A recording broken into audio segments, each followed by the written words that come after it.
Okay, it's preparing to live stream. We're not live yet though.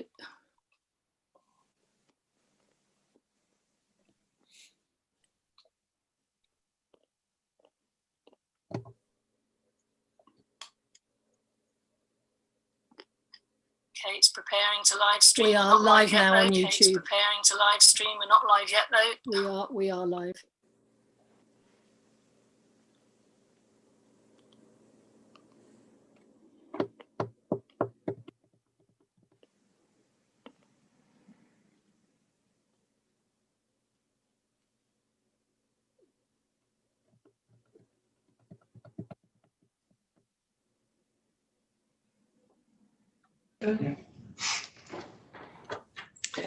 Welcome members, officers and any members of the public watching this extraordinary meeting of the Council.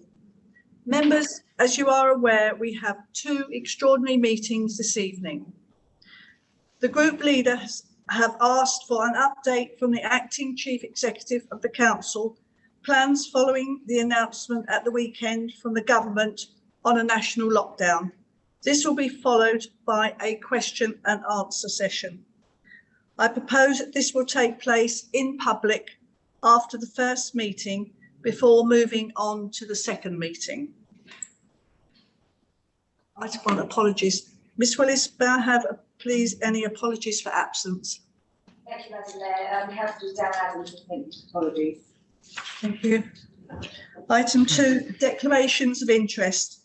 Do any members have any disclosable pecuniary or non-pecuniary interests to declare in relation to the matters which are being to be considered at this meeting?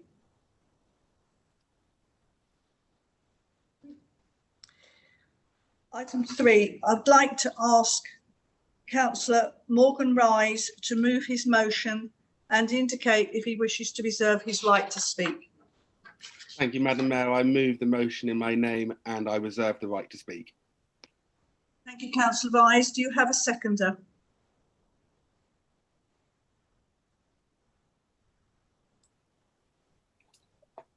I would like to second the motion and I also would like to reserve a right to speak. Thank you, Councillor Besson.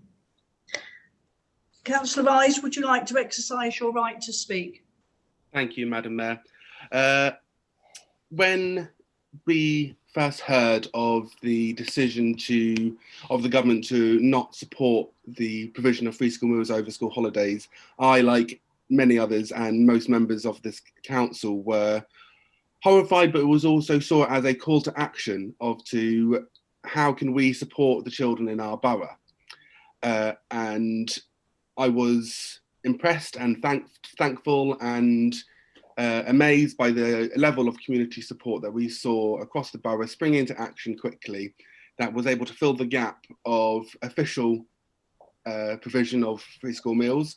And in that, I would like to thank some of the organisations that worked during this, including High Cross Church, the Hope Hub, the Just for Kids charity, St Michael's Church, and the Old Dean Community Group, as well as the various other individuals and community groups that have supported this effort. My motion is relatively simple. I think that it provides some background of the issue that we are going to be debating today and a point of action. And I would just first like to highlight to all members that when I first saw this figure, I was very shocked. It is always assumed that Surrey Heath is a very affluent area, a very leafy, rich area where not many people are in poverty, but the figure of 18.7% of children living in poverty after housing costs was one that shocked me and one that pushed me forward into ensuring that the council and all authorities take action as quickly as possible. And obviously within the Surrey Heath parliamentary constituency area, the figures show that 1,332 children receive free school meals. And that, to me, showed that there were 1,332 children during this recent school holiday that received school meals. And while the community effort stepped in and provided support to many, it did not and was not able to provide the support to all of the children that received free school meals. And I think it's really important that moving forward that the public authorities take a much stronger role in ensuring that those children do not go hungry. And when we have seen almost failure of action from the government and from Surrey County Council, I do believe that it falls upon us as almost the last line of defence to ensure that we are providing meals and nutritious meals to children that would otherwise go hungry. And finally, on point 4, I would just like to highlight to members the action of this motion, which is that a report would be brought back to the executive in December before the next set of school holidays to ensure that the council acts, that ensures that this council is prepared to act, and that ensures that this council acts immediately to fill in the gap if there is a gap of free school meal provision over the Christmas holidays. I don't believe anyone in this chamber or members of this council believes that any child should go hungry. I personally, I imagine that all of us are incredibly fortunate to have not grown up hungry. And I would not enjoy being responsible for children to go hungry. So that's why I really do hope that the members of this council support this motion and ensure that we are prepared moving forward, that we are prepared to deliver meal provision to children that are hungry during the Christmas holidays and all holidays caused by future pandemics. I'll leave it there, and thank you, Madam Mayor.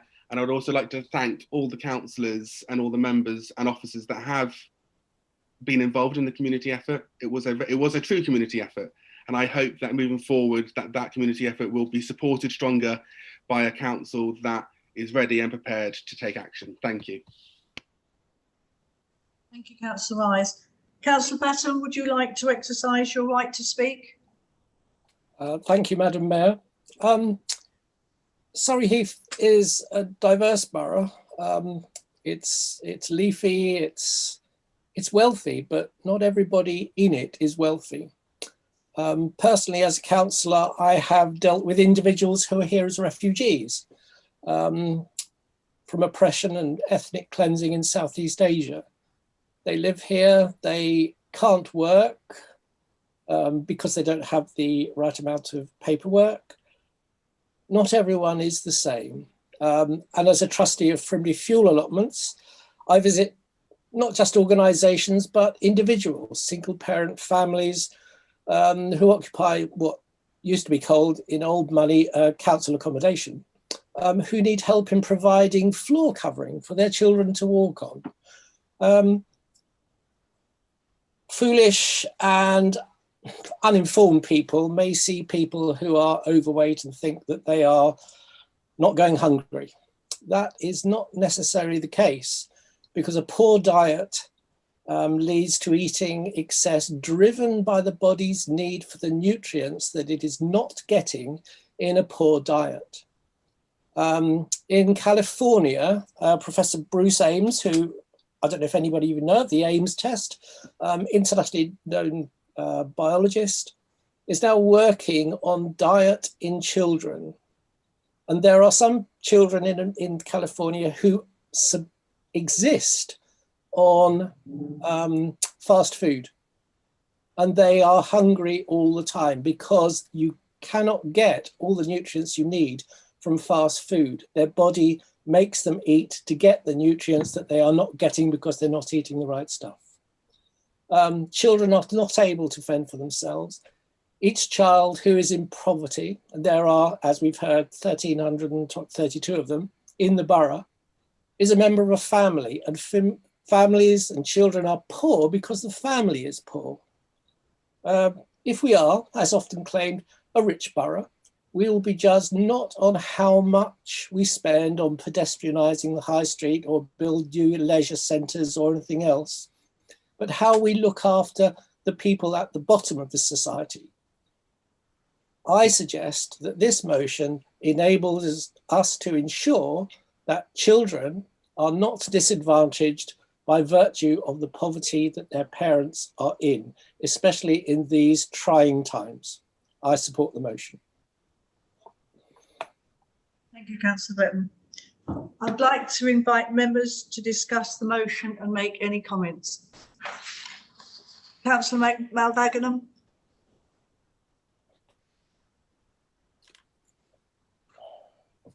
Thank you, Madam Mayor. I would support this motion proposed by Councillor Morgan and seconded by Councillor Betton, because as a group, we have actually looked at the entire borough. We have not selected any single ward, because we believe, even in St. Paul's, where I live, we have poverty. If we try and be specific to any single ward, it would be unfair. And also, we believe we should be ready for any sort of emergency. We are in an emergency. We are in an absolute dire strait here with COVID pandemic. We don't know what's around the corner. None of us do. We could have another pandemic. And we would be getting out there and looking for charity to feed our own children. I think, is not acceptable for a very rich borough like Surrey Heath. Surrey Heath, in the last draft accounts I have seen, we got 80 million pounds of usable reserves. It is not a small number. It's not 20,000, it's not 10,000, it's 80 million. We cannot afford to wait for the central government to play politics and then decide to feed our children. We should be feeding our children. We should not be relying on charities. That is a fact of life. If the central government gives us some money to feed, yes, we will take it, but we will be at the front line feeding our children. So I would absolutely urge everyone to seriously look at this proposal, motion in front of you, and support this. Thank you. Thank you. Councillor Bates. Thank you, Madam Mayor. And I think just before I start commenting, I need to declare an interest because Councillor Rice mentioned the Old Dean Community Group, of which I'm a trustee, and I'll save Councillor Garrett jumping in because he's also a trustee of the same group. So that'll be a non-pecuniary interest. I think the first thing I want to do is to say that I'm pleased this motion has come forward because it does raise a number of very important issues. There's obviously a national debate going on. There's been local discussions. So I'm pleased the Liberal Democrat group have brought this tonight, and they've raised a number of very good points in my view, especially regarding refugees, which Councillor Betton has just mentioned as well. So I think we also have to bear in mind that this motion, when it was written, did have to be written a few days in advance. And therefore, things have substantially moved since then. And I think the first thing I want to be clear about is that everybody, regardless of our political differences, believes and wants in Surrey Heath to make sure that no child goes hungry, and that's not just a slogan, but it is actually that practical action takes place about it. That is the case in Surrey Heath. We're all aware there's a national discussion about this, to which I know that we all have very strong views and we put them forward through our own mediums. But as with Surrey Heath Prepared, that was a cross-party initiative and a and many of no party as well. So my view is that we do need to work together to ensure that the children in our borough are fed, and that is exactly what happened in Old Dean. Because if I take the example of our recent half term, I know my colleague with whom I share different political persuasions on a national level, but I know he spent most of that Saturday sorting out provision for children, and many of us were involved in emails at a local level as well, and trying to sort things out, and standing outside in the cold with many people of all groups of parties and none, so to actually make sure that children got the lunch boxes they need. So in light of that, I do want to move an amendment tonight. I have given it to officers in advance so that it can be put up on the screen. And I have spoken with the leader of the Liberal Democrat group this afternoon, about a couple of hours ago, just to make him aware of this. So I'm happy to read out the amendment if that is what the Mayor would wish, or Kate has just put it on the screen. So I'll just quickly touch it because it's quite a number of points. The first point is to add an extra part to little I, And the figure there is the latest free school meal figures that I can find. There are 959 in January of 2020 within the borough of Surrey Heath, and Surrey projects an extra 20%. So that's the reason for why that is. In my view, talking about the parliamentary constituency involving Ash and Ashvale and Guildford, I accept that is the parliamentary constituency, but we can only deal with the figures in Surrey Heath. So that's the reason for that. The second point I just want to make, and to be fair to the Liberal Democrat group, they have reiterated that today, is to note the positive cross-party cooperation on this issue and a sentence regarding that. The third area is just to highlight some additional groups that have assisted, and also that we asked the Mayor to formally write on behalf of the Council to thank those groups for their efforts. Councillor Rise has helpfully publicly done that on behalf of himself, but I think the Council should do that. At point 4, I'm recommending that we remove, but that we actually put forward a number of other points to strengthen this issue. The first of which is under, this will need to be renumbered because we spotted this afternoon. So where it says V, that will mean 4. But to note that we have had 2 previous motions on addressing poverty, and there is already work ongoing as part of our current Surrey Heath corporate plan. And indeed, there was a meeting that took place earlier tonight involving several officers, councillors and other agencies to discuss poverty. The next point is to ask the Leader of the Council to facilitate a meeting between the MP for Surrey Heath, relevant portfolio holders and the councillors for Chobham Old Dean, St Michael's and Watchet to discuss specifically those wards. And the reason for those wards is they're the ones with the highest figures according to the government's own figures of deprivation of poverty. So Old Dean, St Michael's and Watchet in particular, but the Deputy Leader asked that Chobham be included at the last meeting of the Executive, and that's the reason for including that. The next point is to ask for the Leader of the Council and Acting Chief Executive to give regular updates to all councillors regarding Surrey and what Surrey are doing, because it's quite right, as been raised earlier, Surrey County Council have a responsibility as well, and that they are the statutory lead though, and that they have the full list. We obviously work in partnership with them, so we do need every councillor to be aware of that. The next point, just going down, is that whilst the funding responsibilities for vulnerable children do reside with the government and Surrey County Council, that we agree as a last resort, and should there be an absence of funding from them, to allocate up to £20,000 from the Community Fund, specifically for charities and community groups to provide meals and healthy food provision until the end of May 2021. The reason for that date is because that is the date when, at the moment, we are hoping to be out of this pandemic. That is the kind of recognised time at the moment. Obviously, if that isn't the case, we'd need to look at it then. And the final thing is really Mr. Marcus Rashford has been the lead for this. And I think we as a council should recognise that. He's not a politician, he's a footballer.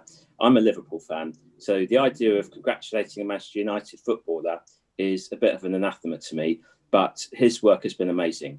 And I just think we should be, as a council, highlighting that, because he has done wonderful work in this field, and to send him a copy of the motion. So that is the amendment which I am proposing tonight. And I believe I have a seconder. Thank you, Councillor Bates. Do you have a seconder? Councillor Jennings-Evans. Thank you, Madam Mayor. Yes, I'd be delighted to second this amendment. And I reserve my right to speak on the matter, or I can speak now as Rodney's already put the amendment forward, whichever you prefer, Madam Mayor. Would you like to speak now, Councillor? Thank you. Back in February 2018 and October 2019, when Councillor Bates and myself raised motions on food poverty in Surrey Heath, this council as a whole was unanimously behind the need for action. In today's society, it is unthinkable that we are encountering issues of food poverty and the difficult decisions that parents are having to consider as to whether or not they can afford to feed their children and put food for the family on the table. Whilst the council and its officers have been working hard behind the scenes since then with vulnerable families, charities, churches and community groups on the provision of food parcels and free school meals during school holidays, it is true that the pandemic has exacerbated these already existing issues, with even more families finding themselves in changed circumstances. If you recall, as part of my original motion in 2019, I called for this council to address the issue of how universal credit was awarded, and indeed to take a leaf out of Runnymede and Weybridge's book to deliver a summer childcare scheme that enabled low-income families and children in receipt of free school meals to be cared for during the day and to be provided with breakfast, lunch and a sandwich tea along with suitable activities to keep them engaged and occupied. We had hoped to have this in place for summer 2020, but COVID unfortunately caused disruption to this scheme. It is imperative that these previously considered schemes are brought back to life and implemented not just for the summer holidays, but all school holidays. I would therefore ask officers to continue the excellent work they have already started and put this in place at the earliest opportunity. Over half term, I myself and my family got stuck in to support the excellent work done by the Old Dean Community Group and High Cross Church in response to the free school meals crisis. This is not a time to be political. This is a time to work collaboratively to ensure that no child ever goes hungry, which is why I'm pleased to second Councillor Bates's amendment and do whatever it takes to alleviate the level of food poverty in Surrey Heath. Thank you. Thank you, Councillor Jennings-Evans. Do any other members wish to speak on this amendment? Councillor Rise. Thank you, Madam Mayor. Firstly, I would just like to say that I'm glad that Councillor Bates and Councillor Jennings-Evans have said that they do support a cross-party effort, and I firmly believe that everyone in this chamber does. However, I do have some issues with the amendment as proposed by Councillor Bates. Firstly, the removal of point 4, and in my opinion, point 4 was the original action of the motion, and it provided clear action for this council and for the executive to have a decision in place by the 15th of December to ensure that the school holidays in Christmas were covered. We saw going into this recent half-term holiday that either the council was not prepared or it was caught unawares. And that therefore led to a void of action for a few days, which meant that the community groups had to do this on their own. And during private conversations with the chief executive and leader of the council, I made it clear that the council should be stepping forward and providing the food and providing support, not only just the food, but also the logistical support, identifying the children that requires it and ensuring that those children do have access to this. It's very difficult for a community group which has no access to data to then go to find those children. It requires those families coming to them. And that can be, for some families, a source of shame to have to ask for help. And I wanted to alleviate that shame, and I'm pretty sure all of us want to alleviate that shame by providing it to them instead of saying, you have to come to us. So I'm very concerned about removing point 4 because that, and in my opinion, the remainder of the amendment, I have the amendment text in front of me, does not provide the clear action that this council is demanding the executive take. There is no clear action. It follows on from a series of meetings and discussions, which I can support, but there must be clear action in place to ensure that action is then taken, to ensure that when we come to the Christmas holidays, that we are not leaving children hungry. We have already seen the government fail to act on this. We have already seen Surrey County Council fail to act on this. And while I agree with Councillor Bates that those two authorities are the have the primary responsibility for children's services, when they fail to act, and they have demonstrated a failure to act, we as Surrey Heath Borough Council must take the action we can. It's not good enough, in my opinion, for us to go, well, the government and the county council didn't act last time, but we'll give them another chance. Maybe they'll do it again. Maybe they will. And if they do, I'm happy to be proved wrong. But I'm under the assumption that they haven't done it this time, then they're probably not going to do it next time. And I think it's really important that we do take action. I would also raise a concern regarding the point 6 with the meeting being facilitated from the leader of the council with the member of parliament. Our member of parliament has already indicated his position on this. He voted against providing free school meals to children over school holidays. And I would also raise concerns about the very limited nature of the councillors who involved in that meeting. I accept that Old Dean, St Michael's and Watches are have the highest level of deprivation across the borough, but deprivation is across our borough.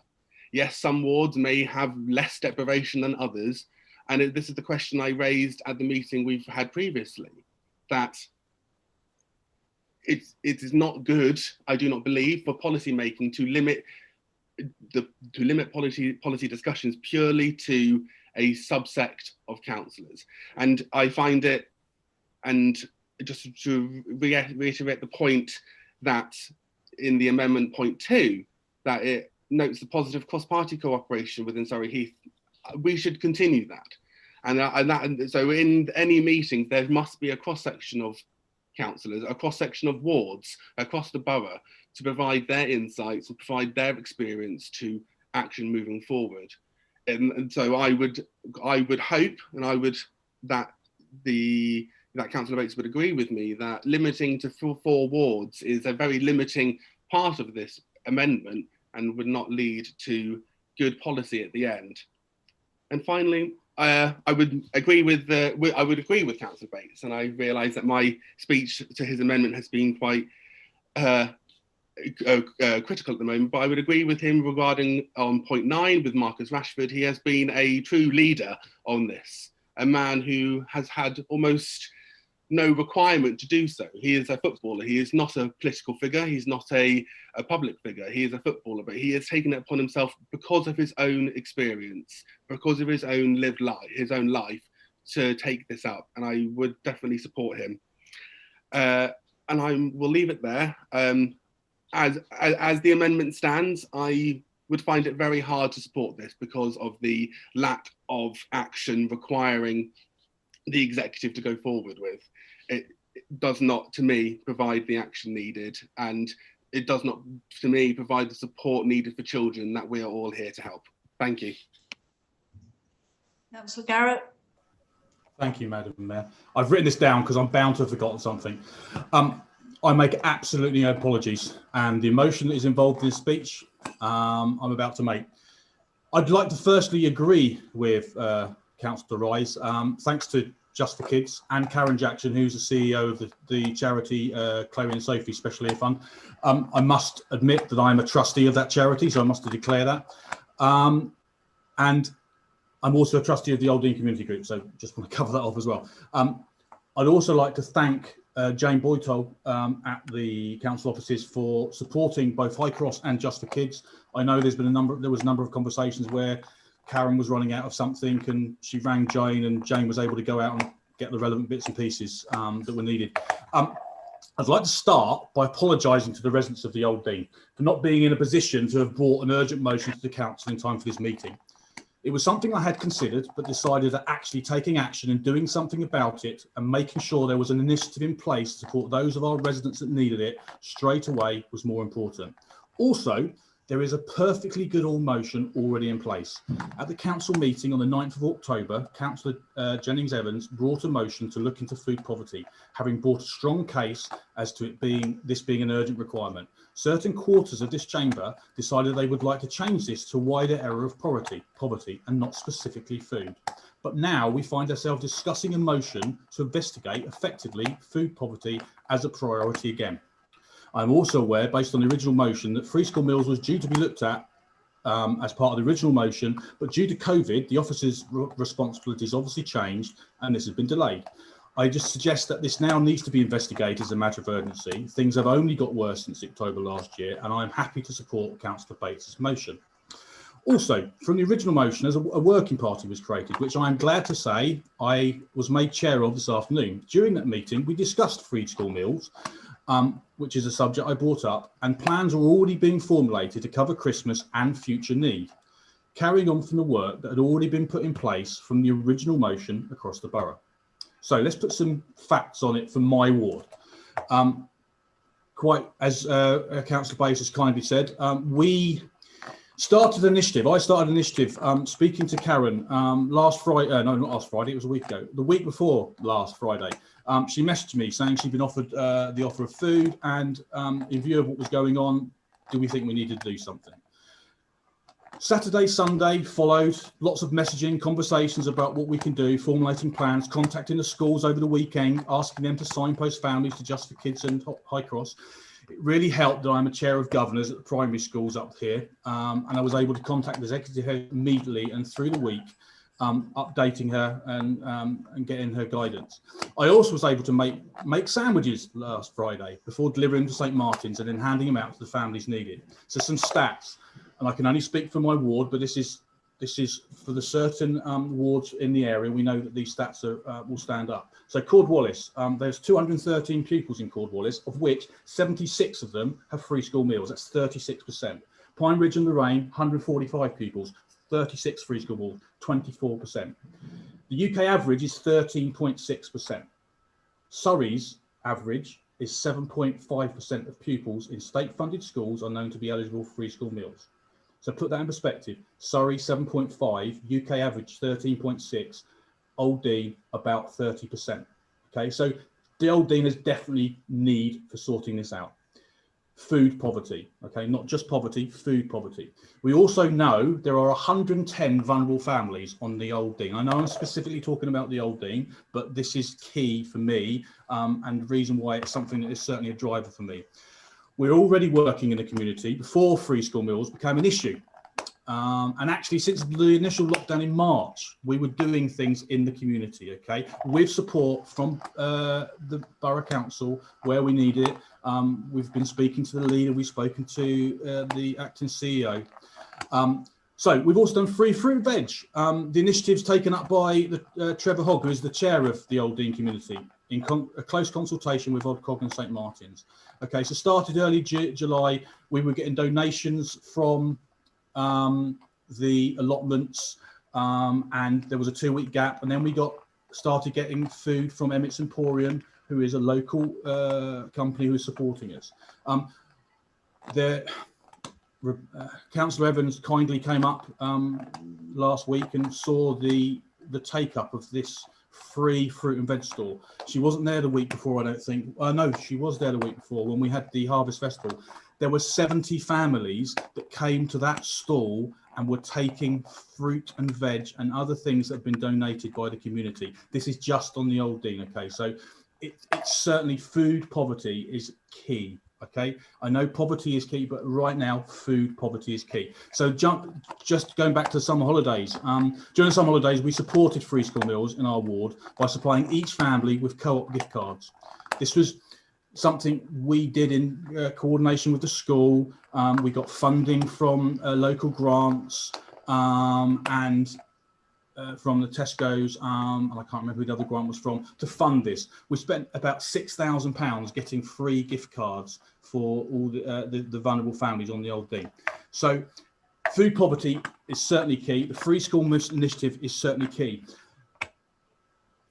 No matter what your political opinion, obviously things happened in recent weeks which meant something needs to be done. As councillors, we certainly need to do something. I believe we should be at the forefront of making the decisions. I cannot back Councillor Rice's motion because there is already a motion in place. Things are already being done. We're effectively asking the council to duplicate the work they've already been done, already in place. Hence the reason I'm happy to support Rodney Bates's motion. Lastly, I just got one more point, and I know I can't do anything about this, but it does bug me. I have been saddened and disappointed that certain members of this chamber have found it necessary to politicise the free school meals issue, making unhelpful comments. I would like to propose that all party politics is put to one side on the subject of food poverty. Work as a team and make sure that no child in Surrey Heath goes hungry. I can say that myself and Rodney have certainly done this in our ward, and it would be great to see this across the borough. I must apologise for the length of my speech, but I wanted to make all my points clear. Thank you, Councillor Garrett. Councillor Wheeler and then Councillor Malbagenham. Thank you, Madam Mayor. I would just like to follow up really on Councillor Morgan Rice's response to Councillor Bates's amendment, in that he said that it didn't give any clear action. For me, it actually gives a clearer action, and that action is very, very clear in point 4, I think it is. Let me just double check, which actually says that we will make that money available. We'll make that money available ahead of November, and there's a firm commitment to that. Much as I appreciate the frustration of Councillor Rise in that there is a slight concentration on 4 wards within the borough, that's because the figures would suggest that those 4 wards within the borough are those that are most in need. And I know it's a constant surprise to people in the chamber to see Chobham included in that. And I have encouraged and welcomed anyone to come and walk around Chobham with me to some of those areas that you wouldn't necessarily see when you are driving through. In terms of meeting our MP, I think it is important to look at the reasons behind that vote. It's a headline vote, and it caused a lot of consternation throughout the country. Every single child should be entitled to not being hungry, and every single child should receive support out of school. We know that for a lot of families, that school meal is the only hot meal that they get. Obviously, the government felt, and I'm assuming our MP felt, that that was being provided by the additional money that had come down to boroughs. And I actually will welcome the opportunity to meet with him. If I can't be in that meeting, then I'll maybe try and ask to meet with him separately to actually explain some of the knock-on effects on that. And I would hope that he's a wonderful orator. Let's hope he's a good listener. And let's make sure that he hears the messages from the people that he represents within the borough, and how we would feel towards that. I'm sure that there will be other wards included in due course, but like everything else, and again, both to Councillor Rice's point and to Councillor Bates's point, let's get started. Let's move forward in this. It shouldn't fall to individual councillors to pick this up. And I applaud all of the councillors that were involved in the provision of additional food during half term. But let's make sure that we've got something which brings together a good resilience plan, the right people in the right way, in the right areas, to make sure that much as we all need to be personally involved in moving this forward, to make sure that it is sustainable moving forward as well. And so for that reason, I will be very happy to support the motion as amended. And as I said, my personal view is that that is actually a clearer action rather than bringing it back to the executive. And it has to be said that at the moment, all decisions are made by the executive. We can recommend all we like, we can ask all we like, but it is the executive that makes those decisions, and we need to work hand in hand with the people on that committee. Thank you. Thank you, Councillor Wheeler. Councillor Mount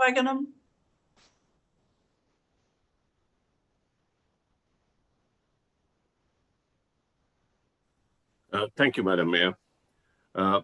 Let me first start by saying thank you to Councillor Bates for giving us 1.5 hours notice before this meeting with his motion. Very clearly, others seems to have had sight of this motion well before the time we've had. But I'll park that to a side for the moment. Having said that, what I want to actually try and do today is to come to some sort of a agreement with the council, because I think we have worked as a group on child poverty, non-political. We have actually made it very clear. We did publish our motion out there well in advance so everyone could see it and comment on it. If they were unhappy, we could have worked together and got it right. Let's also put that to a side. I want to specifically actually talk to you folks about most of the points have been covered off very well by Councillor Rice, which I appreciate. Thank you very much for that. One thing I'm a bit confused is as to why we have put a limit of 20,000. Why is that we are actually still relying on the government and SCC to be the front line? Our motion very clearly says we should be the front line. We should be the first to get in there, sort it out. We have got 80 million pounds in our usable reserves. 80. I said it before, I'll say it again. 80 million. That itself should be enough to actually see through this pandemic and the next pandemic without providing any more services. So I can't see why we put a limit of 20,000. Really cannot. I simply cannot see that. We should be the front line to our residents. Our residents truly do not understand who is providing this service, whether it's SCC, us, or the government. They hear the government noises, but we are going to be the front line, and we should be the front line. So we would happily support this motion, and we want to support it without any hesitation. But I would ask Councillor Bates, who put the amendment, to reconsider point 4 and also to reconsider this 20,000. It should be unlimited for this pandemic and for the future. Thank you, Madam Mayor. Thank you, Councillor Mountfagnan. Councillor Rice. Thank you. I just want to come back, as I was mentioned by Councillor Wheeler, just regarding the 4 wards, and I'm sure she will remember that when I said that those are the highest levels of deprivation, and I accept that. But what is important, especially if we are going to have a meeting with the Member of Parliament, that he has a cross-section of opinion and a cross-section of experience across the entire borough. So he is then greater informed to make the case for Surrey Heath in Parliament. And I'm sure all members would agree with me on that. That's kind of I'm not saying that those 4 wards shouldn't receive priority or attention, because they should, because they are the ones with the highest level of deprivation.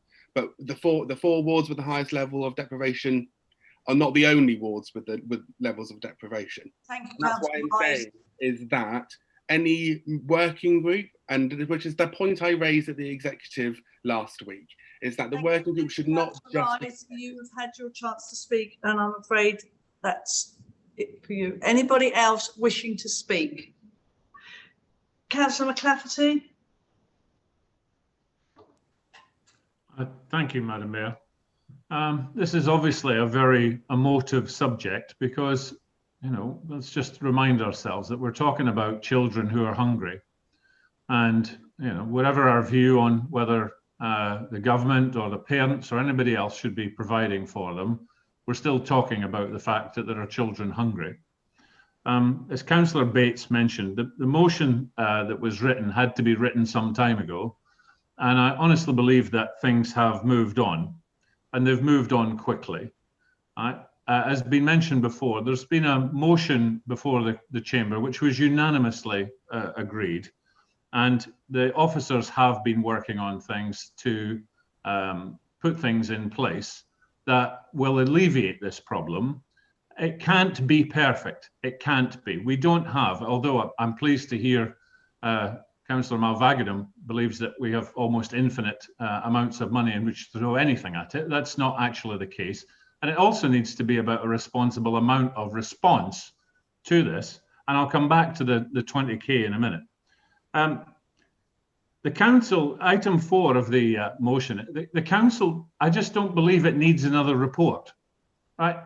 It already knows what it needs to do because of the previous motions, right? We know what we need to do.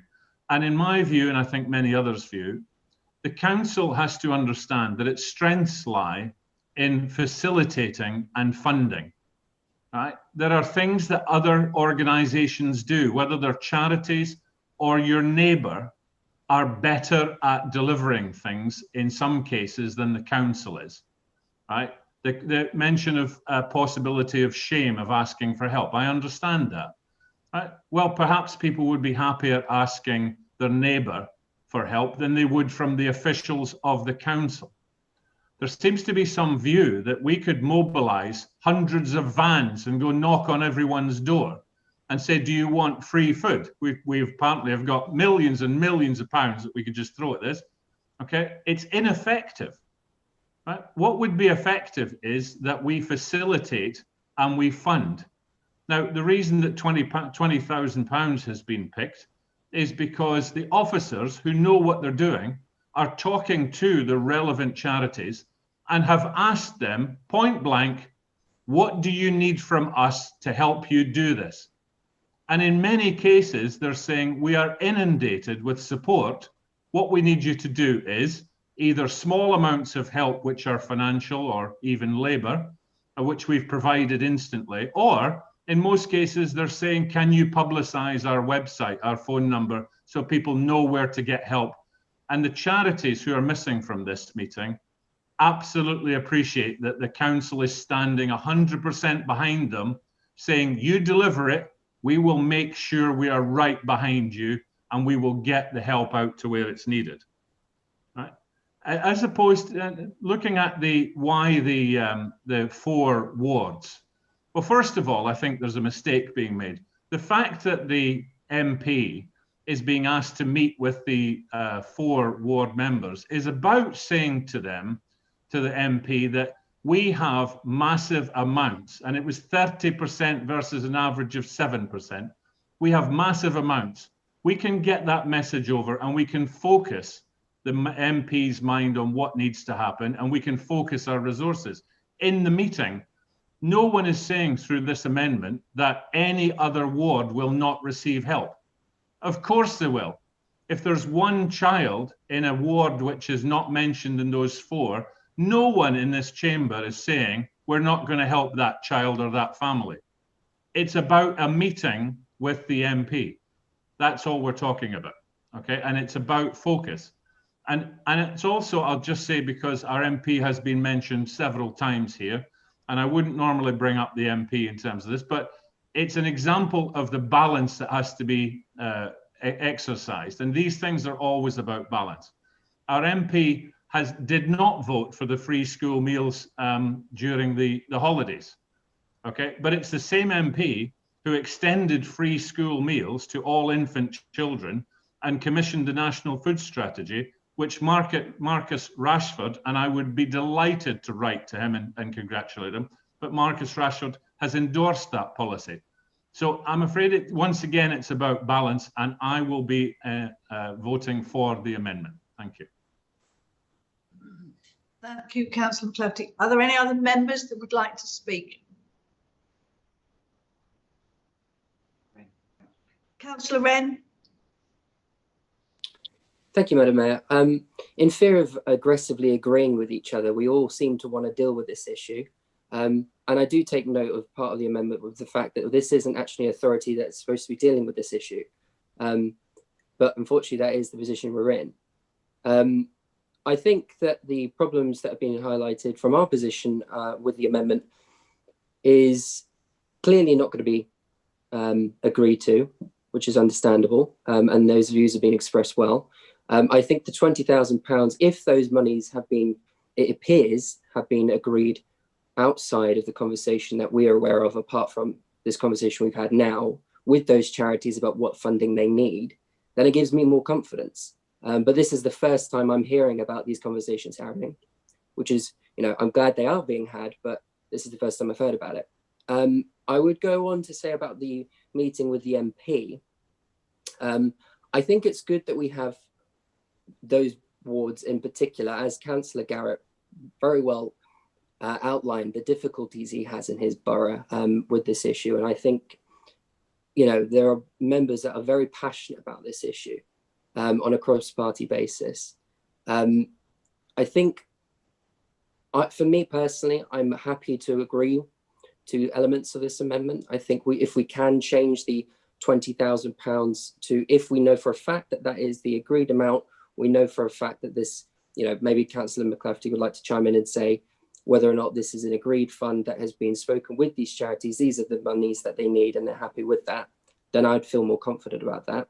The second thing is regarding the meeting with the MP. I would only add that I think it would be good for not just necessarily those wards specifically, but also for group leaders of all groups, whether that be independent or, because obviously there are other political parties that aren't represented from those wards that do have representation that they would like to give to Michael Gove about the concerns that they have for wards that come under those political bodies. So if we can come to a conclusion on those 2 points, I think that we'd have a more cross-party support for this amendment. Thank you, Councillor Wren. Councillor McClafferty, would you like to come back and answer Councillor Wren's question? Thank you, Madam Mayor. I know this is my second time speaking. I thank you for that. But it was just to respond to Councillor Wren. Okay, and I do think I like your phrase, Councillor Wren. You know, we're in violent agreement in this. That we're just simply again discussing how we move forward. Okay. Yes, the 20,000 was a number that I'm comfortable with. That for everything that I have been involved with, and I've been involved with a lot of things recently to do with free school meals, poverty alleviation, etc. That I'm happy with the 20K, and I'd like to reassure you that that is a significant amount of money, particularly as the executive has just passed that we're about to introduce a new councillor ward fund, where councillors are going to have an amount of money that they too can allocate to alleviation of poverty or to other funds which they feel are required in these difficult times. And also, we have retasked the hardship fund, which is, I think, from memory, is around £80,000, which is also available. So this isn't a fund just standing on its own. This is one targeted specifically at food poverty, but is one of many funds that we have released from the huge reserves that Councillor Malvaginam has mentioned we have. Please be assured that the 20K is actually substantial enough. And also, just to finish off, I wouldn't rule out that if we have misjudged that, then there's absolutely no reason at all why we can't look at that number again and have another fund or top up the funds. Thank you, Councillor McClafferty. As I can't see you all because you're not in the chamber, is there anybody else wishing to speak? Councillor Galliford. Thank you very much, Madam Mayor. A couple of things. I'm finding it a little difficult to comment on the amendment because other than it being flashed on the screen just now, I had not been made aware of it. But from your conversations, there's obviously, you know, as I say, having not got it in front of me is a little difficult to comment.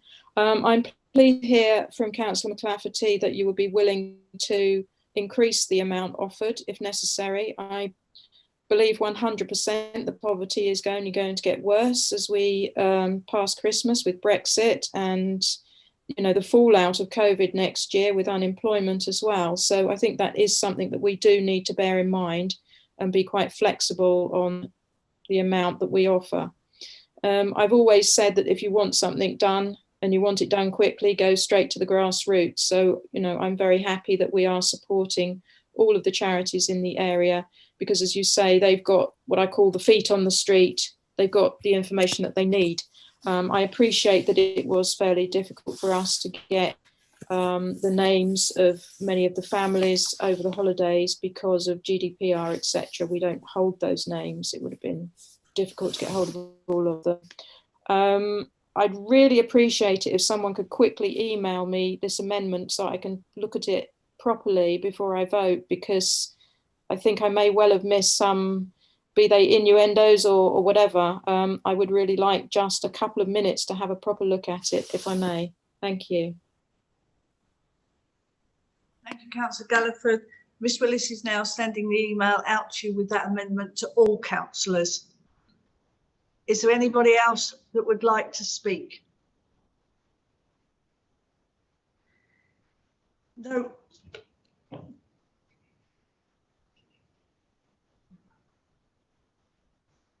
You wish to read it before we vote, Miss Councillor Galliford?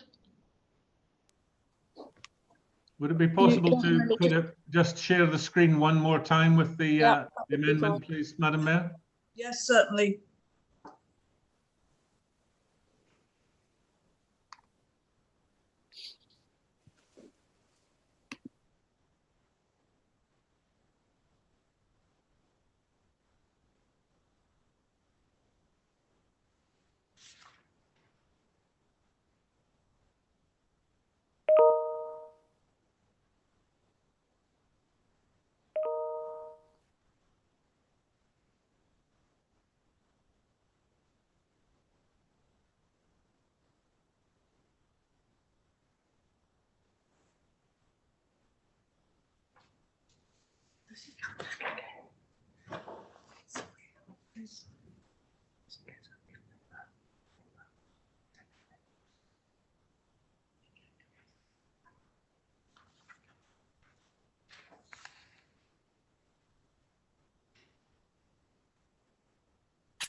Members, have you had the opportunity now to read the amendment? Are you happy? Everybody had the opportunity? Thank you.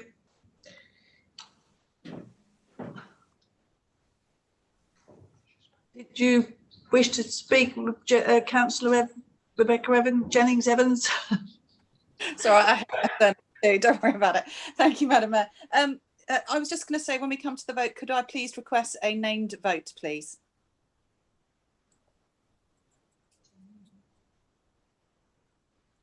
Councillor Betton. Thank you, Madam Mayor. Just one slight question. The time limit of the 21st of May or whenever it was. I'm glad to see that the pandemic and everything will be over by then. Should we perhaps leave it open-ended?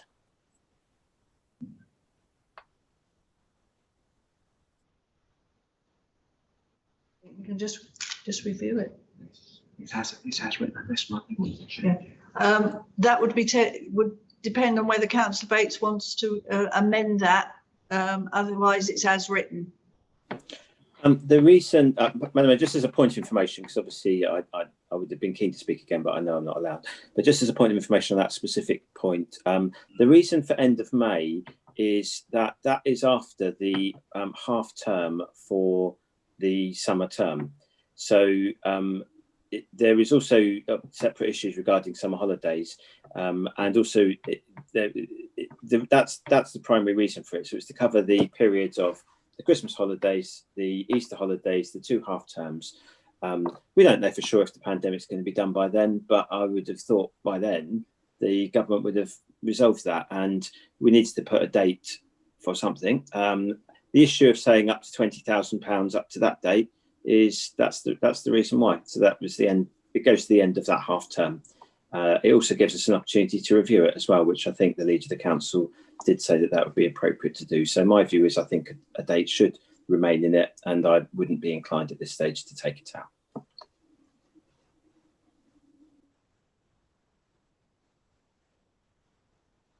Have we any more councillors for a roll call? Councillor Mansfield, Councillor Hawkins, Councillor Garrett, Councillor White. Thank you.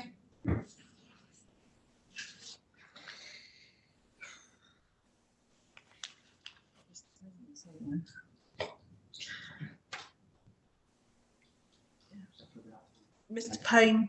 Mr. Payne will read out your names, and you will need to indicate whether you are voting in favour or against the amendment. Thank you, Madam Sorry, Mayor. Madam Mayor, I've had my hand up for a while just before we move to that point. Am I permitted to speak again? No, I'm afraid not, Councillor Wheeler. No, okay, Sorry. that's fine.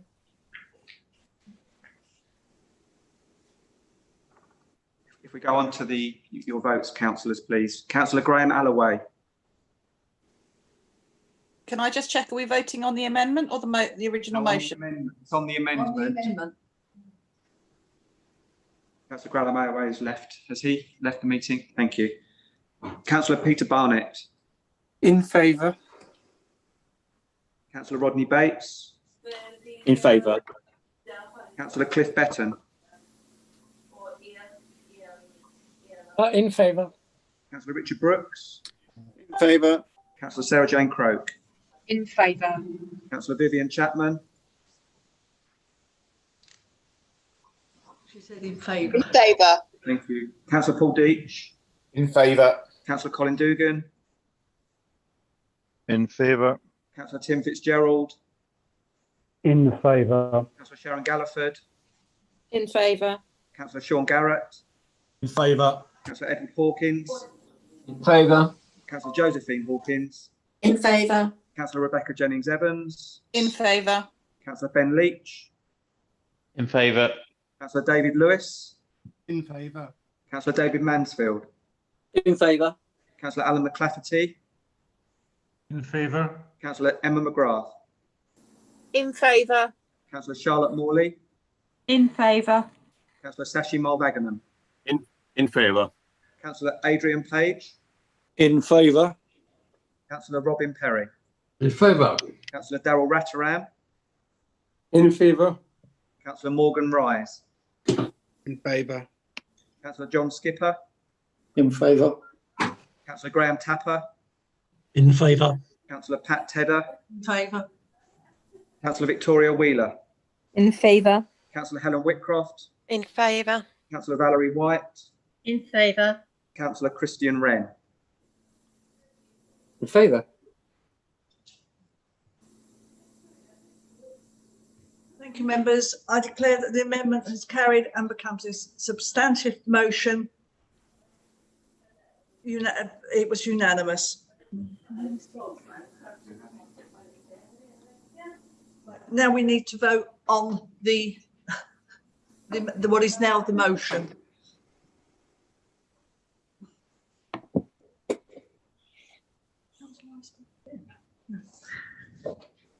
So I'd like to propose we move to the vote on the proposal. Mr. Payne, we'll do it on a vote of hands. We'll do it on a vote of hands. All those in favour on the motion.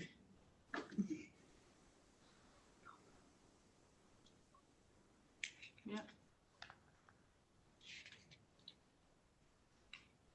Anyone against?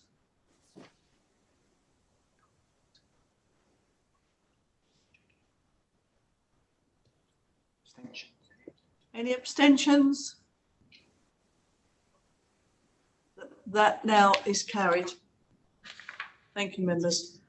Before we move on, can I just say to Councillor Bates, yes, Councillor Bates, that I am happy to write the letters that he requested, and I'll make sure they go off in the near future.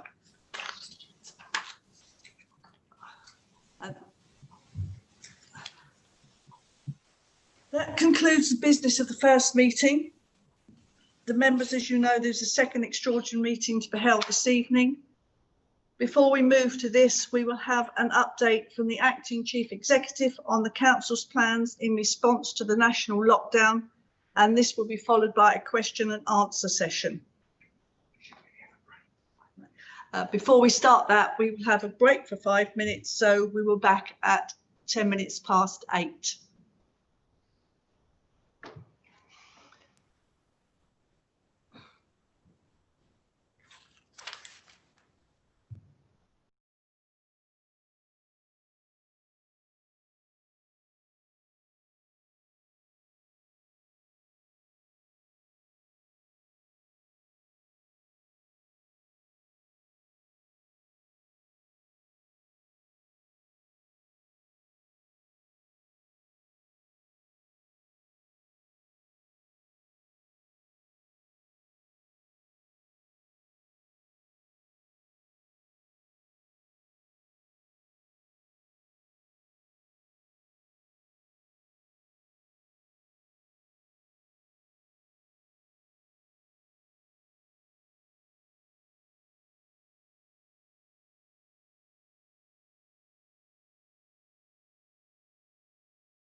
Most of them are back.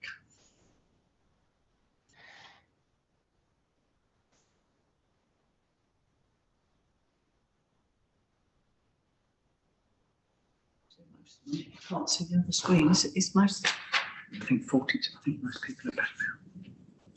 People are coming back on. Oh, you're fine.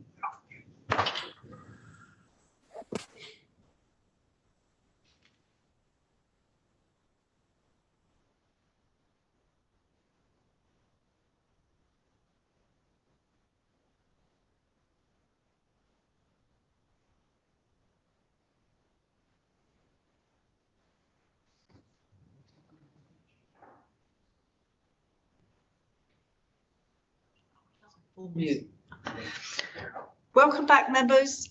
The acting chief executive will now give you an update, as I said, followed by questions and answers. Madam Mayor, thank you. Madam Mayor, as you know, in less than 5 hours' time, the country will be entering a second national lockdown in an attempt to control the spread of the coronavirus. The government has said that this has not been taken lightly, and it's done because the infection rates across the country were rising significantly. If nothing is done, we are told that within weeks the National Health Service would be overwhelmed, and sadly, deaths would start to rise significantly and could be higher than in the first wave. This includes all areas of the country, not just those where infection rates are comparatively low. The government have said that they're still committed to the localised 3-tier alert system of medium, high and very high, with different controls at each of the different levels. Throughout the 28 days of the lockdown, which goes until the 2nd of December, the infection rates, and particularly the R number, will be closely monitored. If it's felt that the lockdown restrictions can be eased, de-escalation will be done through the 3-tier system. The principle behind the lockdown, of course, is that if we reduce our day-to-day contact with other people, we'll break the chain of infection.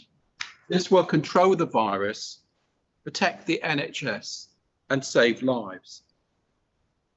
At this same time, as we're dealing with the pandemic, we are also entering the winter period where we need to be prepared for other winter pressures on the NHS, particularly from seasonal flu and other respiratory problems, adverse weather from rain, wind and snow.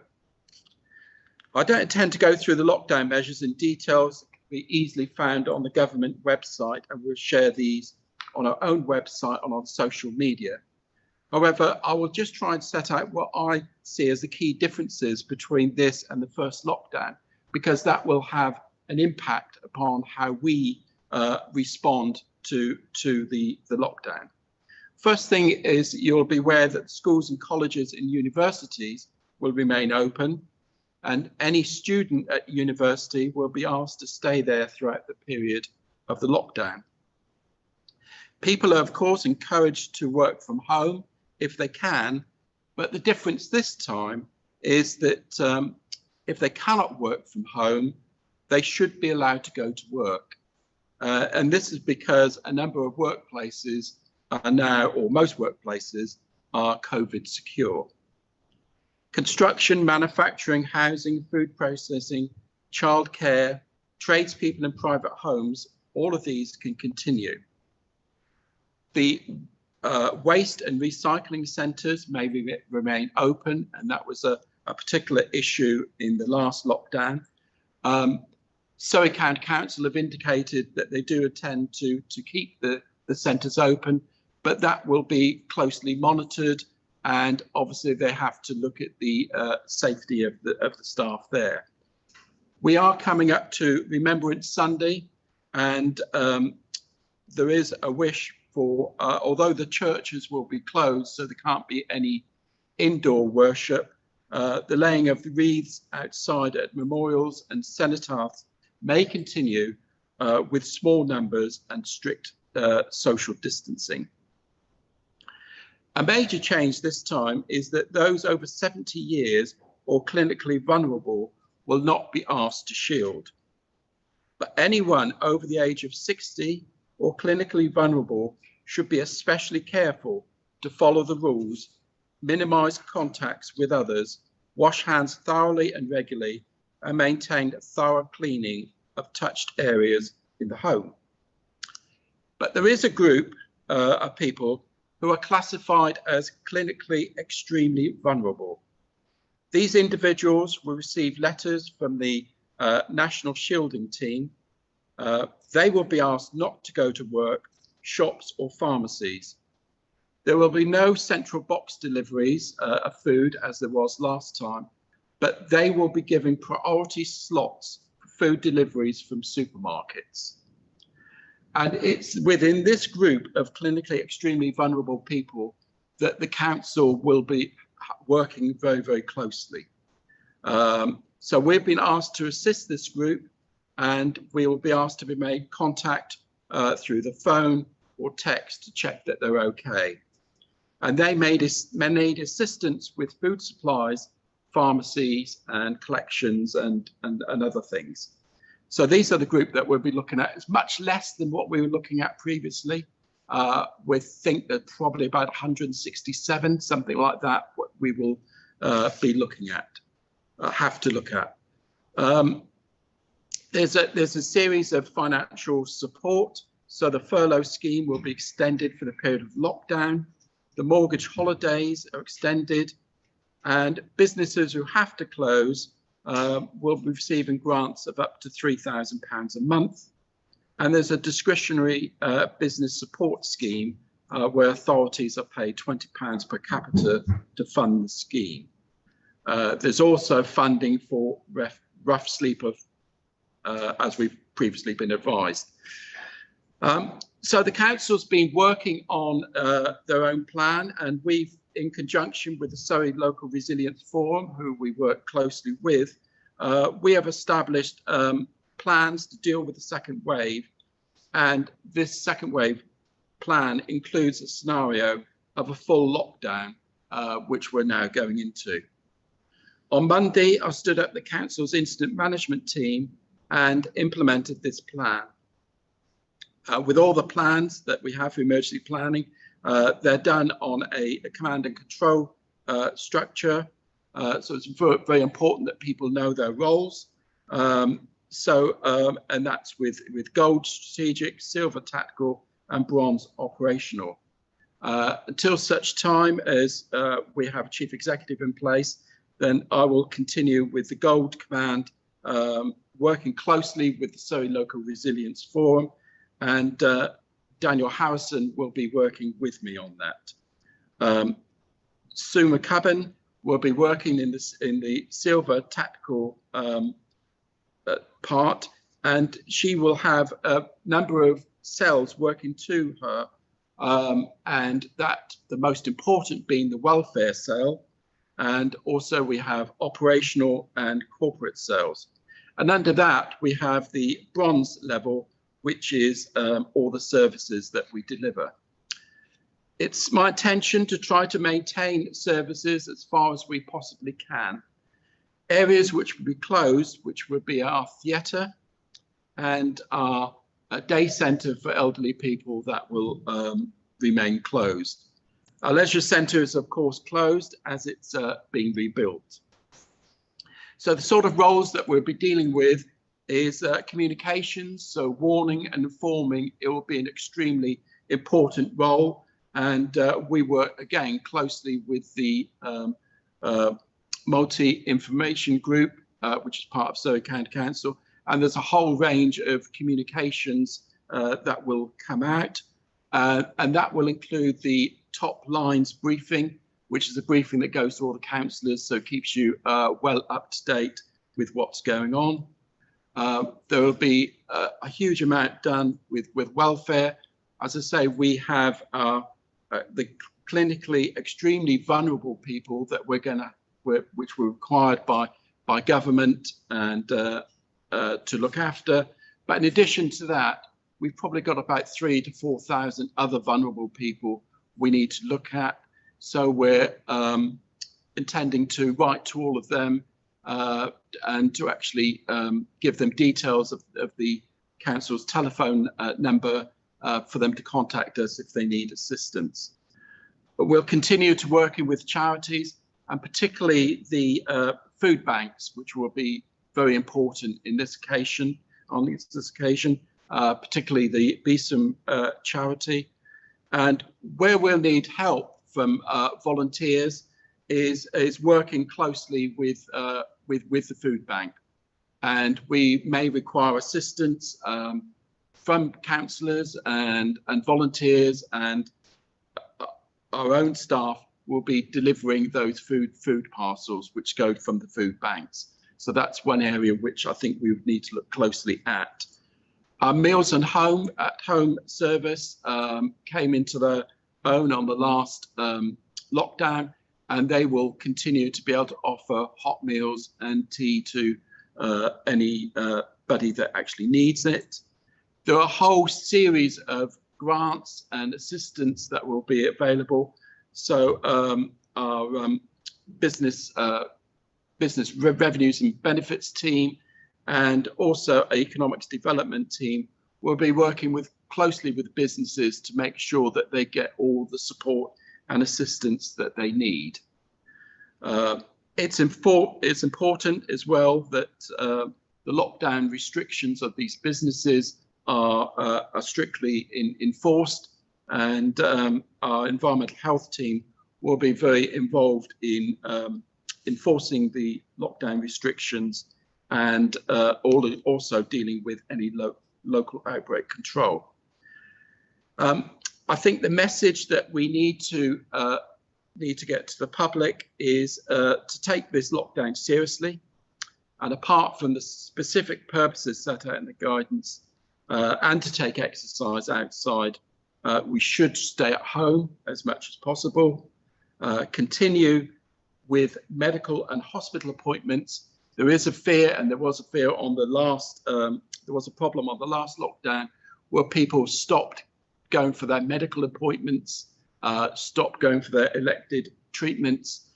It's very important to know that the NHS is still open, and people should still go along and to get their treatments and their appointments as they have at the moment. People should remember the hands, face, and space things, and also, most importantly, is that people should know that they're not alone, and if they need any help, they should be contacting the council by phoning our switchboard 01276 707 100. Madam Mayor, I'm confident that working with the community, the council will be able to meet the challenges of this second wave. We can also be optimistic as well for better times ahead with the development of vaccine in advanced stages and better treatments available. I'll be pleased, well, I was going to say the leader would be pleased to answer any questions, but I'm sure between myself and the leader, we'll be pleased to answer any questions that you may have. Thank you, Mr. Passion. I understand we have a question from Councillor White. Thank you, Madam Mayor. Thank you very much, Mr. Passion, for all that information, and we'll be able to forward it to residents via Facebook and other channels. But what about those residents that aren't on Facebook? Is there going to be a leaflet or a reference letter that goes out to all residents in Surrey Heath to advise them of everything that you've just told us? What we'll be doing is we had a bit of a debate today how we were going to do. We have to deal with the clinically extremely vulnerable people, and they will be our priority. And they will get a letter from the government, and they will be given guidance of what they have to do, and also they will be signposted to the councils. We had a debate today on how we were going to deal with the sort of 4,000 or so vulnerable people we have. We would have to have a huge resource if we were going to phone each of those as we did last time. What we are going to do is to write to all of those, all the 4,000, to advise them that actually they don't have to shield. They have to take precautions, but not necessarily have to shield as they did previously. But if they have any worries, if they need help, to contact the council, and we'll be giving the telephone number for that. Councillor Wren. Thank you. So I had two questions. The first question is on rough sleeping. I know we managed to provide some place to stay for those that are rough sleeping in the previous lockdown. I just wanted to know what happened to those people. Are they still getting that kind of treatment? Did we manage to move them onto the Hope Hub? And if we haven't been able to do that, why not? And what care are we giving them now? The second thing, obviously the economic toll of these national lockdowns are pretty devastating. There's lots of local businesses that have reached out to me in my area, deeply concerned about what this means for them, means for their jobs. And this is by no means necessarily the last national lockdown. I mean, we could see one in a few months' time if we don't get a proper hold of this. And a big part of avoiding these lockdowns is test and trace. And I would very much welcome the interest of the opinion on test and trace being done by local authorities as opposed to being done on a nationwide basis. As frequently there is talk of how local authorities could be better placed to run these test and trace systems to have a better control of the virus in local areas. Thank you. Thank you, Councillor Wren. As far as the rough sleepers, they will be throughout the lockdown. Throughout the time, they'll be giving support from the council and also from the Hope Hub. So they are a priority for us, and it is a priority to find a night stop for them. And there is a report going to the executive on that for rough sleepers. So there is a huge amount of work that's done along those lines.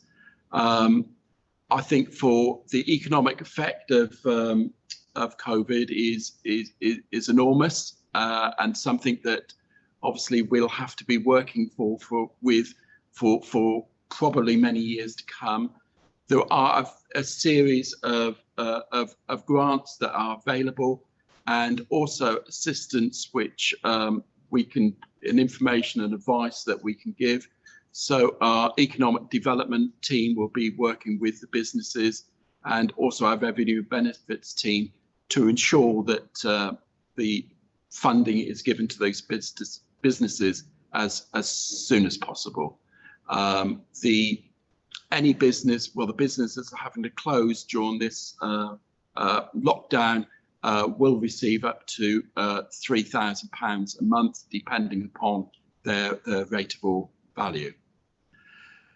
As far as the test and trace, there's a lot of work being done to provide more local test and tracing, and also to try to get these more rapid testing done. I don't know whether Jess Lyer from Applied Resilience is on the line, whether she can provide some more information, because she is on this tactical team continuously. Jess, are you on the line? Hi, yes, well, thank you. Yeah, so they're working, so predominantly Surrey County Council are taking the lead on the local test and trace plan, and there is engagement with district and boroughs. There is a possible go live date of the 12th of November for our local system, but that is still being worked through. But yes, it very much is in the pipeline. Thank you.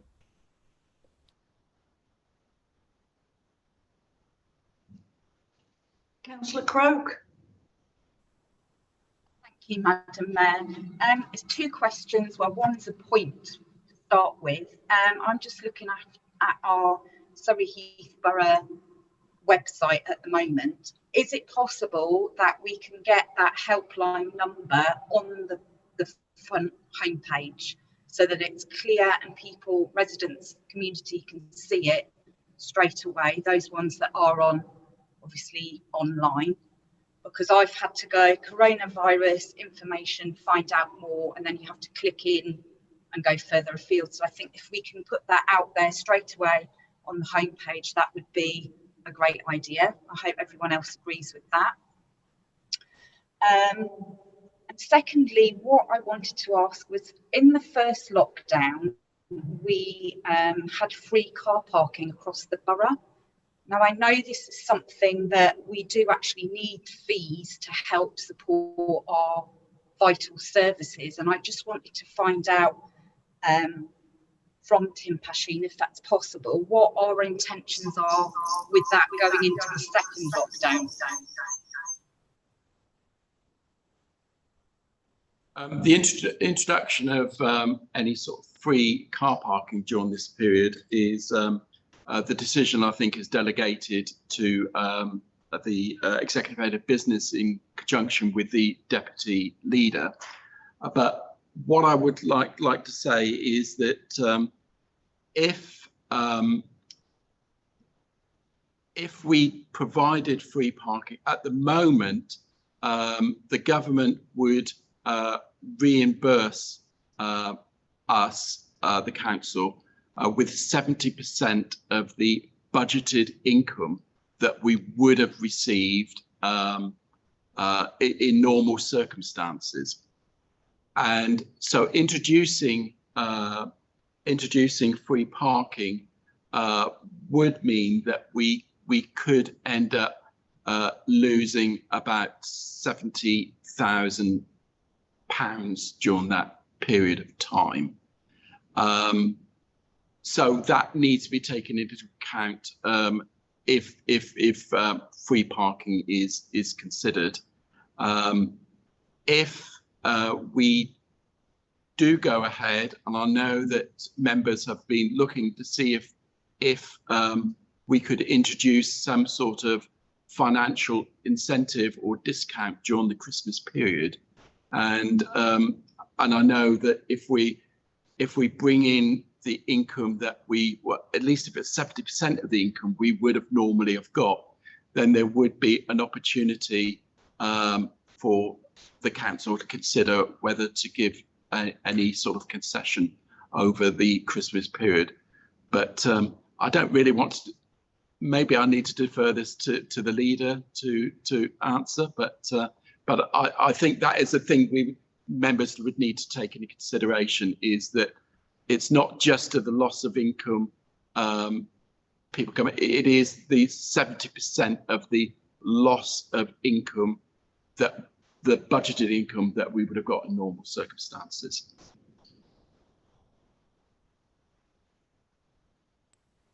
I don't know whether that helps. Yes, thank you. I believe Mr. Harris, Daniel Harrison wants to come in on this one. Yes, thank you, Madam Mayor. I just wanted to also point out that we already offer 2 hours free parking in all of our borough car parks across the borough, the pay and display car parks. That's been in place for many years.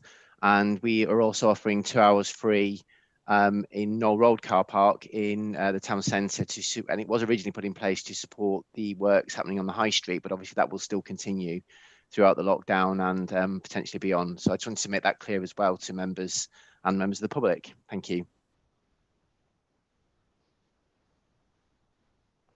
Does that answer your question, Councillor Croke? Yes, thank you. Could I just get a comeback on putting the number on the homepage? Is that possible? Yes, it is, Councillor Croke. I've been assured that will happen. Councillor Garrett. Thank you, Madam Mayor. I just want to, in the previous lockdown, obviously staff quite rightly were moved into other areas where they were needed. Obviously this isn't as big a lockdown this time round. Are there plans for obviously staff to be moved similarly again, and which sort of departments are likely to be affected, and how do we see that affecting those departments? As I said previously, the aim is to try to keep the keep the normal council services operating as much as we possibly can, apart from those areas like the theatre, which would need to close. We will need less people to deal with welfare as we had previously, but we will be. We have our HR department, which are looking at staff which can be redeployed into those areas of welfare. So it is a balancing act at the moment that I'm having to deal with. Is we obviously need to ensure we've got the right resource to respond to this, and but also we need to make sure that we continue running those services. And the third one is to be prepared for the other risks that we have during this winter period. Yeah. Thank you.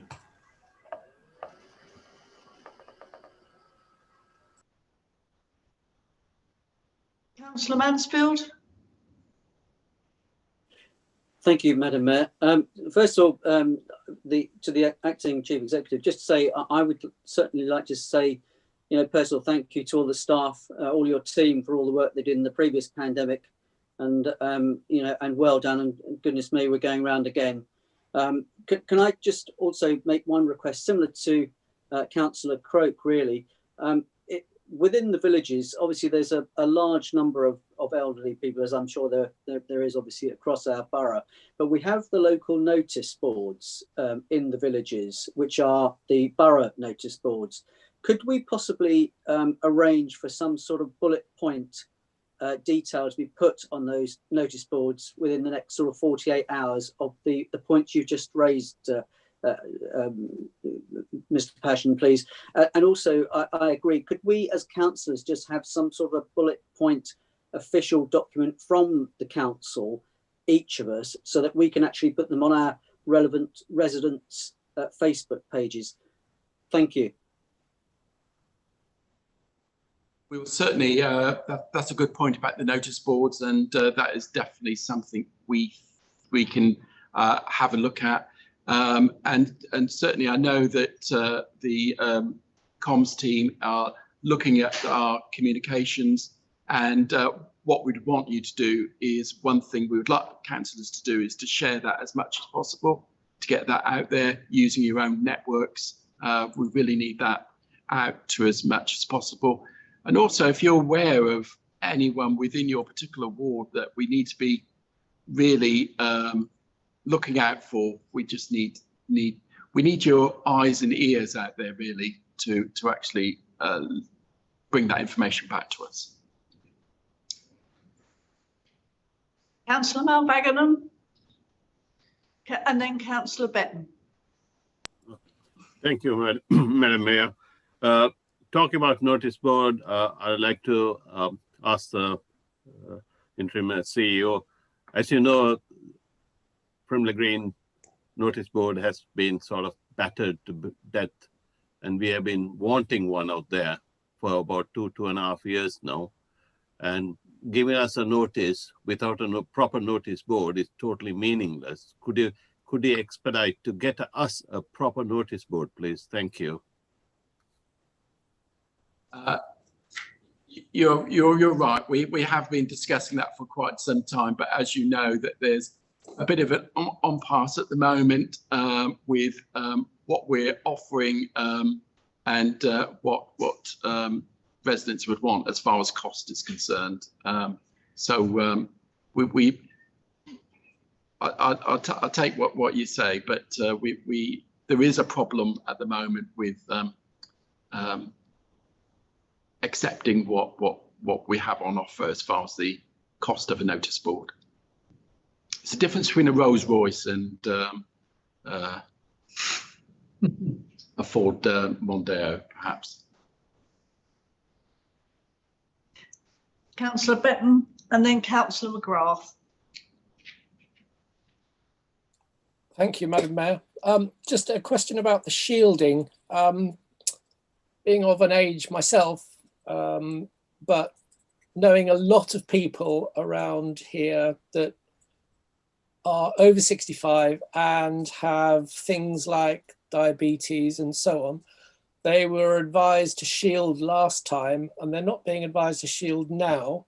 Is there something official or some documentation that we could access that explains why it's okay now when it wasn't before? We could certainly forward the latest guidance that we have there. I think the difference is this time is that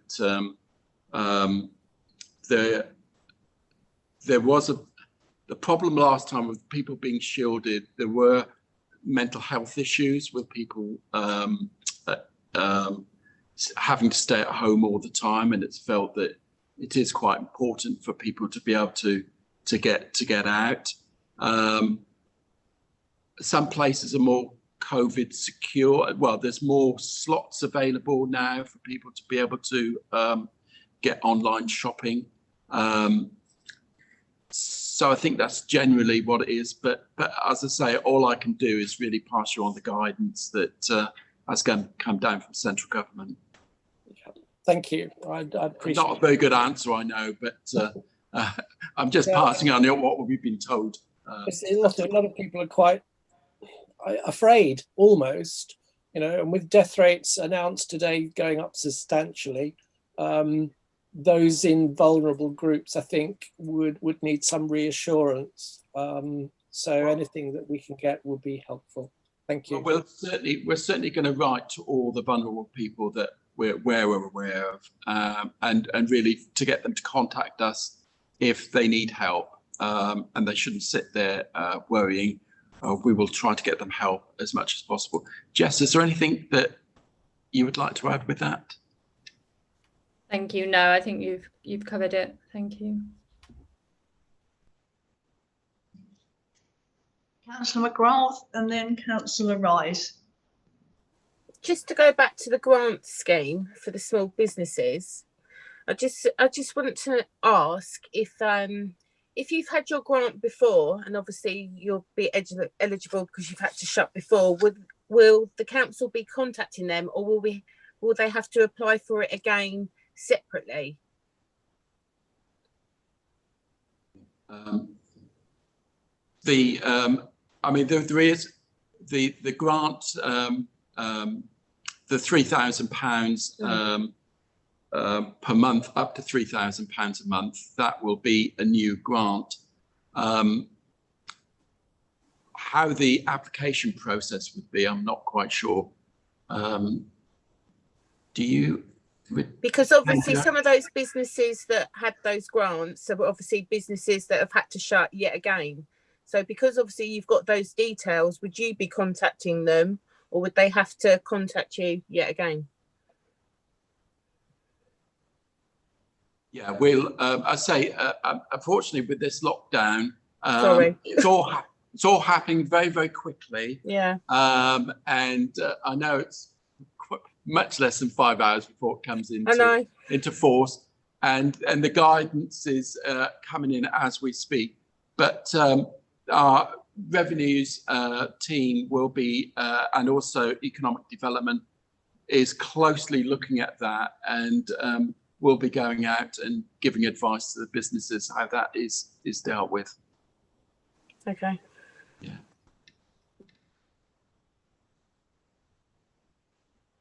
Councillor Rise. Thank you, Madam Mayor. My question has been asked and answered. Thank you.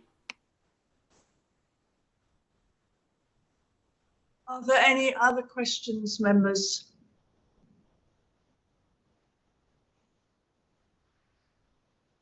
No?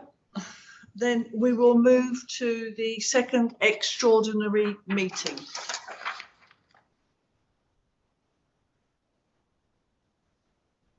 Members, we will now start the second extraordinary meeting of the council this evening. Miss Willis, may I please have any apologies for absence? Thank you, Madam Mayor. I've received apologies from Councillor Dan Adams and Councillor Graham Alloway. Thank you.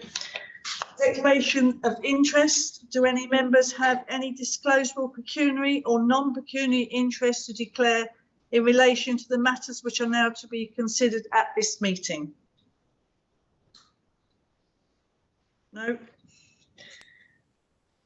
exclusion of the press and public. I move that under section 100A brackets 4 close brackets of the Local Government Act 1972, the public be excluded from the meeting for the consideration of the business set out in items 4 and 5 on the grounds that they involve the likely disclosure of exempt information as defined in paragraphs 1 of part 1 of Schedule 12A of the Act. Do I have a seconder? Thank you, Madam Mayor. I'd like to second that motion. Is that agreed, members?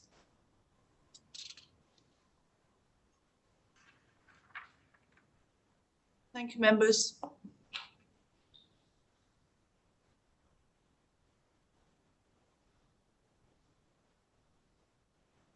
I'm just going to stop the live stream now then, please, councillors.